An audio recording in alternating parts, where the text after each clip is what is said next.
Okay, so andito ulit tayo, nagbabalik.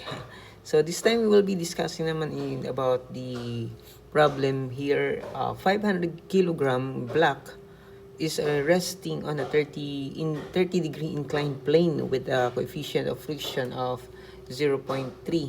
So that is coefficient of friction is has no unit.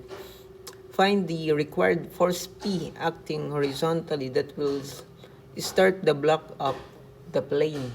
Okay, so yung problem is this is an engineering physics, but ito is preparatory also in engineering mechanics or tinatawag ngayon na statics. So basically, nag-uumpisa yung statics doon sa engineering physics, or actually halos lahat ng engineering is nag-uumpisa talaga dito sa physics. Ito kasi yung mga preparatory talaga sa engineering. So ibig sabihin dapat kahit paano may alam ka sa physics. Okay, so ano yung ibig sabihin ng problem na ito? So, meron na tayong plane. Yung plane natin is nasa 30 degree inclination. So, 30 degree inclination. May block tayo. Yung block natin is okay, so baba lang natin para medyo klaro.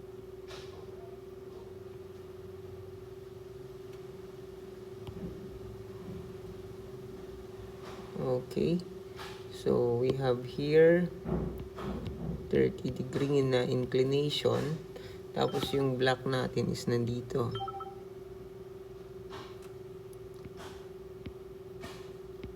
So ito yung block natin. So ibig sabihin, meron siyang 500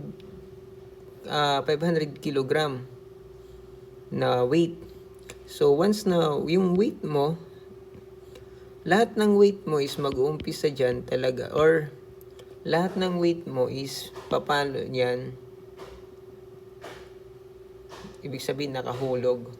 Ibig sabihin, yung lahat ng weight mo is hindi siya magre-rest in the inclined plane. Hindi siya dito magre-rest or magkakaroon ng normal force.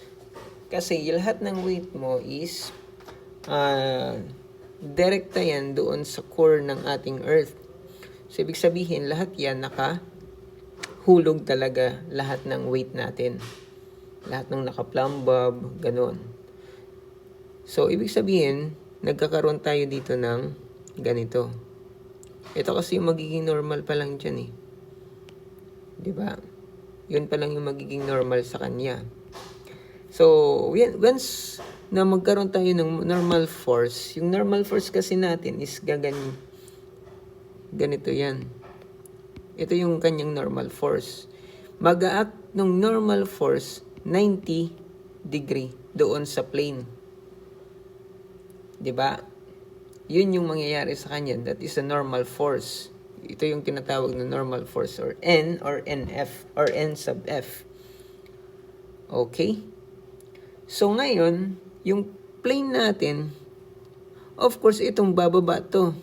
Itong block na to sa plane.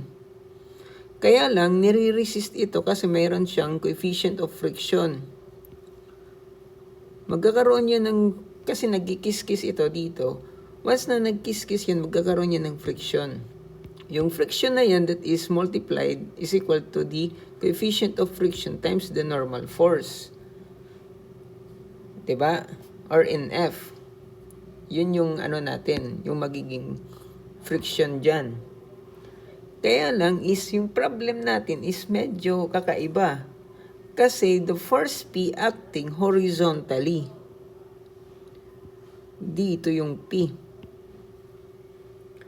Pag pinalo mo to, di ba? Pag pinalo mo yan or magkakaroon dyan ng force, of course, meron din ditong magkikis-kis na friction. Ang problema ngayon natin, dapat alam mo kung saan mag-govern or saan matatagpuan in the angle of the friction. kailangan natin hanapin yung angle of friction para masolve natin itong problem na ito. Kasi hindi siya typical na problem na ganito yung force dito. Ito yung magiging P natin. Ito kasi yung force natin is nasa horizontal kasi acting horizontally. So, yun yung magiging problema natin. Kasi kung normal lang na P na ito, basic. Basic kasi kukunin lang natin yung component nito. Kasi yung component niyan is i-aak lang natin dito sa normal force tapos dito sa plane. Kasi bababa naman talaga yan. Magkakaroon yan ng normal force. Ito magiging normal. Actually, this would be normal force na din ito kasi magiging, kung ilan yung value natin dito, yun yung by the action-reaction sa physics or sa first law of motion. Sa first law of motion, so ganito yung mangyayari sa kanya. Action-reaction. Kung ilan yung ipinalo mo dyan, ganun din dapat yung magiging equivalent value ng ating magiging resisting force. Kaya nga sinabi, pag sinampal ka, sampalin mo din. That is the action-reaction. Yun naman talaga yung usual na nangyayari. Which is, pag una kang sinampal, minsan nga, yung bawi sa'yo mas malakas pa. Para maramdaman talaga, charot. So, ganun talaga, that is a normal reaction of the behavior of the body. Kahit tayong mga tao. Ganun. Okay, so, yung formula natin para makuha natin, kasi ito magkakaroon yan dito ng, this would be also the angle, theta. Ito na yun. Tapos, papalo pa dito, yung ating, dito natin matatagpuan kasi yung, coefficient of, itong phi. Ibig sabihin, yan yung magiging angle of friction natin. Dito natin matatagpuan yung angle of friction. Ito kasi yung magiging friction niya kasi ibang usapan kasi ito. So, yung angle of friction is meron tayong formula niyan. The angle of friction that is equivalent to arctan. Arctangent of your coefficient of friction. So, arctangent of your coefficient of friction na 0.3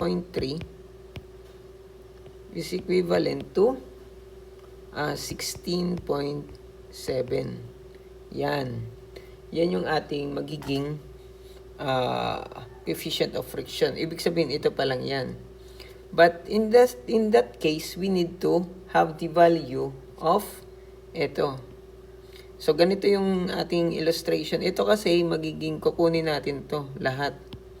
This would be beta. Yung beta natin, that is equivalent to theta plus the phi.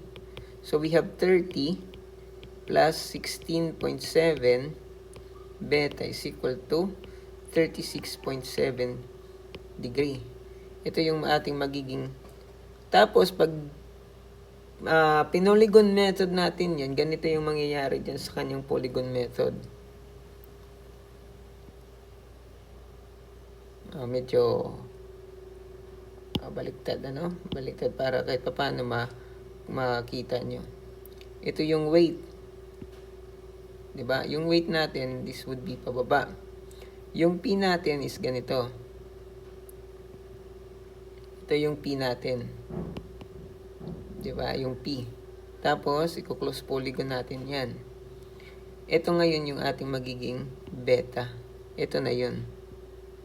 Ito ngayon yung ating R. Which is, sabi nating R, this would be the resultant reaction of all the forces.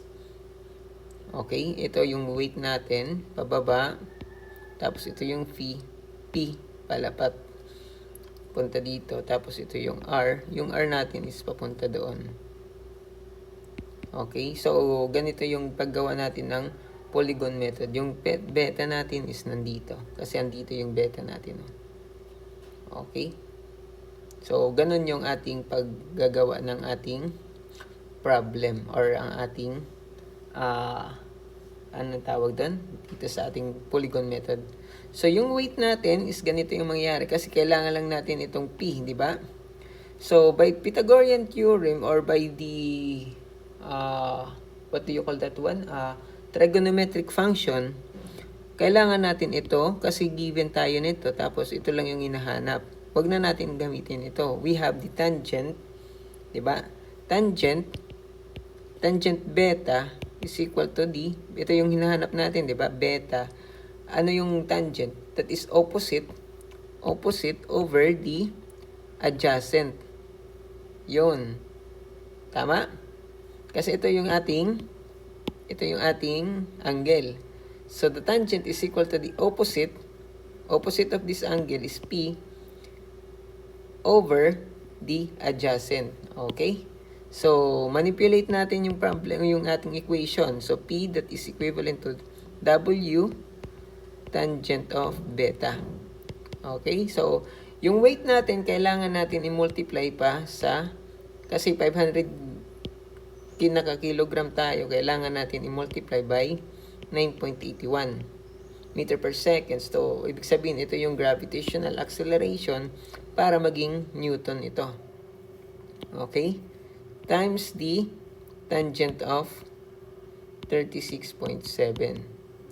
Okay, so our P is equivalent to precisely, ganito yung ating magiging 500 times 9.81 times tangent of 36.7. So,